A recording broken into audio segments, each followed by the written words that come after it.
Hello everyone, আসসালামু আলাইকুম। It's me Rakibul Himu. আজকে আমরা চলে যাচ্ছি আমাদের খুবই পছন্দের একটা জায়গায়। শরীর তেমনটা ভালো না, তাই ভয়েস ওভারটা তেমন ভালো আসছে না, আমিও জানি। এরপরেও চেষ্টা করে যাচ্ছি আপনাদেরকে রেগুলার ভিডিও দেওয়ার জন্য। এইখানে আমরা অটোরিকশায় করে আমাদের সেই পছন্দের জায়গায় যাওয়ার জন্য রওনা দিলাম। বলতে গেলে আজকে সেখানে একটি প্রোগ্রাম রয়েছে, আর সেখানে আমাদের ইনভাইট করা হয়েছিল। চট্টগ্রামে যারা থাকেন সবাই কম বেশি এই রাস্তাটার সাথে পরিচিত। যারা যারা এই রাস্তায় এসেছেন বা এর সৌন্দর্য উপভোগ করেছেন তারা অবশ্যই কমেন্ট করে জানাবেন। এই রাস্তাটা আমাদের বাসা থেকে খুবই কাছে, যখনই সময় পাই আমি চলে আসি এখানে। বাই দ্য ওয়ে, এটা হচ্ছে আমাদের চট্টগ্রামের লিং রোড। আমার কাছে খুবই ভালো লাগে এই জায়গাটা। পাহাড়ের মধ্যখান দিয়ে রাস্তা গিয়েছে একেবারে। লিং রোড ফেলে আমরা ডিসি পার্কের সামনে দিয়ে যাচ্ছিলাম। ডিসি পার্ক দেখছি আগে থেকে অনেক বেশি সুন্দর করেছে। অনেক দিন হয়ে গেছে ডিসি পার্কে আসা হয়নি। দেখি খুব শীঘ্রই ডিসি পার্কে যাব এবং আপনাদের সাথে সেটার ভিডিও শেয়ার করব। সো গাইজ, আমরা চলে আসছি সি মারমেডে। আর এই সি মারমেডে আজকে ছিল হায়াতের বার্থডে প্রোগ্রাম। এই তো সাবরিনা আর ওয়াহিদের একমাত্র মেয়ের বার্থডে ছিল আজকে। এই সি মারমেডে কিন্তু আমাদের কালার ফার্স্ট এবং হলুদও হয়েছিল। খুবই সুন্দর করে ডেকোর করা হয়েছে এখানে। বাই দ্য ওয়ে, এটা কিন্তু হায়াত না, এটা বসে আছে একজন। এই হচ্ছে বার্থডে গার্ল, খুবই কিউট একটা বাবু। সে তো এখানে খুবই মাস্তিতে আছে, একবার এদিকে যাচ্ছে একবার সেদিকে যাচ্ছে। তার বন্ধুদের সাথে সে খেলাধুলা করছে।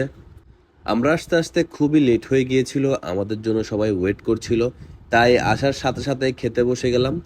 আর আমারও অনেক খিদা লেগেছিল, তাই ডানে বামে না দেখে সোজা খাওয়া শুরু করলাম। এখানের খাবারও কিন্তু অনেক টেস্টি ছিল। মিমকেও দেখছি কোনো কথা না বলে চুপচাপ খাচ্ছে আর খাচ্ছে। আমি যখন বললাম আস্তে খাও না, তখন তার রিয়েকশনটা দেখুন। খাওয়া দাওয়ার পালা শেষ, এবার হচ্ছে ফটো সেশন এবং কেক কাটার পালা। এদিকে মোমবাতিতে ফু দেওয়ার সময় বেচারে হায়াত গিয়ে পড়লো কেকের উপরে। 3 বছর গেই হই তারা আমি একে খাওয়াই দাও না ভাই তোলা তোলা পরে যাব তো কি ধরো ধরো সবাই ধরো সবাই ধরো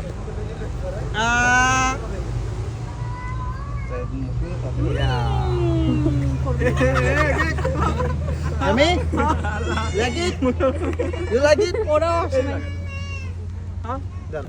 বেশি মজা এটা খাও।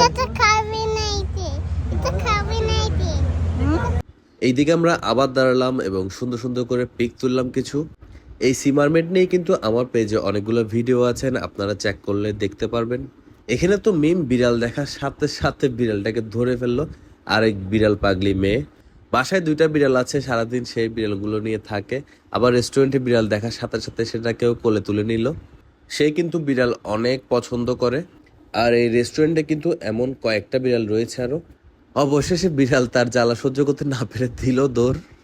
বিকালবেলা আমরা বাইরে বসেছিলাম, আর এইখানে বাইরে বসে কফি খাওয়ার মজাই আলাদা।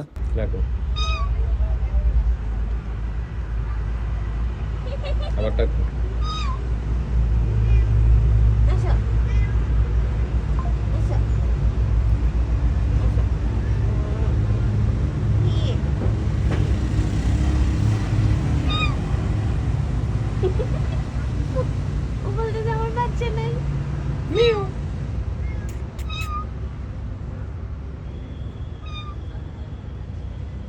এখানে কফি খাচ্ছিলাম আর বিকেলটা উপভোগ করছিলাম। ভিডিও তো দেখলেন, তো মিম বিড়ালের আওয়াজ দিচ্ছিল আর বিড়ালটা কি সুন্দর মিমের কাছে চলে এসেছিল। এরপরে আমরা রওনা দিলাম আবার বাসার উদ্দেশ্যে।